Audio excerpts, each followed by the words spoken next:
क्या राजस्थान कांग्रेस में सब कुछ ठीक हो गया है? अशोक गहलोत और सचिन पायलट के बीच सियासी युद्ध विराम क्या स्थायी है? किन शर्तों पर दोनों नेताओं के बीच चले लंबे विवाद को विराम दे दिया गया?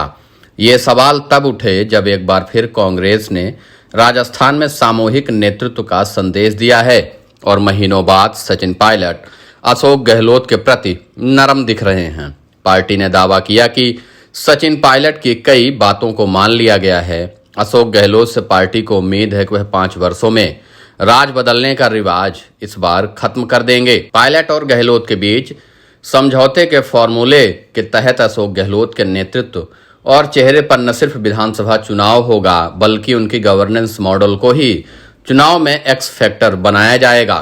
पार्टी को लगता है कि अशोक गहलोत ने पिछले 1 साल में जमीन पर जिस तरह चीजें की है उसके बाद अब ये विकल्प के साथ साथ मजबूरी भी बन गए हैं। उन्होंने चुनाव को पूरी तरह गहलोत के पक्ष या विपक्ष वाला बना दिया है।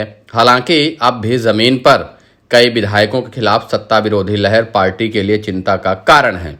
कई सीट पर नए उम्मीदवार उतारकर इसे कम किया जा सकता है। पार्टी को मिले आंतरिक फीडबैक और सर्वे के अनुसार अशोक गहलोत को कमजोर करने की कोशिश का बड़ा नुकसान हो सकता है। यही कारण है कि न सिर्फ अशोक गहलोत सीएम बने रहे बल्कि अभी राज्य में पार्टी के अंदर जो नियुक्तियां हुई उसमें भी गहलोत की ही चली है।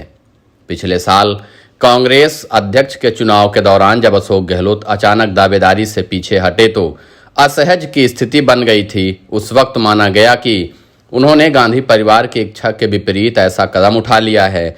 गहलोत सचिन पायलट के बीच यह फॉर्मूला बनाया गया था कि गहलोत कांग्रेस अध्यक्ष बनेंगे और सचिन के जिम्मे राजस्थान की जिम्मेदारी आएगी। मगर गहलोत ने तर्क दिया कि अगर विधायकों की पसंद के खिलाफ कोई सीएम बनेगा तो इससे पार्टी को बड़ा नुकसान होगा। पार्टी ने भी विधायकों से बात की तो गहलोत के समर्थन में ही बात निकलकर सामने आई। इसके बाद गहलोत अपनी कुर्सी बचाए रखने में सफल रहे। उन्होंने इस साल राज्य में जिस तरह आक्रामक तरीके से महंगाई राहत कैंप के अलावा दूसरी कल्याणकारी योजनाओं के साथ पूरे राज्य का दौरा किया, वह भी उनके पक्ष में आया। क्या सचिन पायलट को पार्टी ने समझौता फॉर्मूले में नजरअंदाज किया?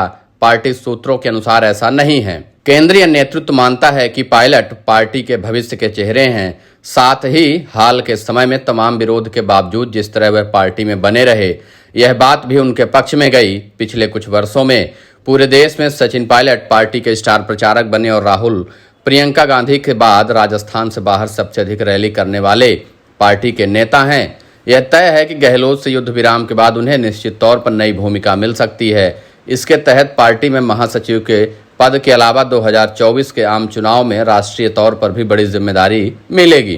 पार्टी को लगता है कि अगर अशोक गहलोत को लूप में रखा गया तो वह खुद भी सचिन पायलट के लिए बेहतर अवसर पैदा करने का मौका दे सकते हैं। हालांकि अब भी सियासी युद्ध विराम के बाद भी तस्वीर साफ नहीं है। बस इतना भर तय हुआ है कि राजस्थान चुनाव गहलोत के नाम और चेहरे पर लड़ा जाएगा। पूर्व में भी ऐसी कोशिशें हुई लेकिन वह स्थायी नहीं रह सकी। हालांकि इस बार सचिन पायलट ने भी कुछ दिनों से अपना रुख नरम दिखाया तो गहलोत भी पूरी तरह से चुनावी मोड में आ गए। वह कोई जोखिम लेने के मूड में नहीं है। सुलह कितनी मजबूत है यह जानने के लिए कुछ दिन और रुकना पड़ सकता है।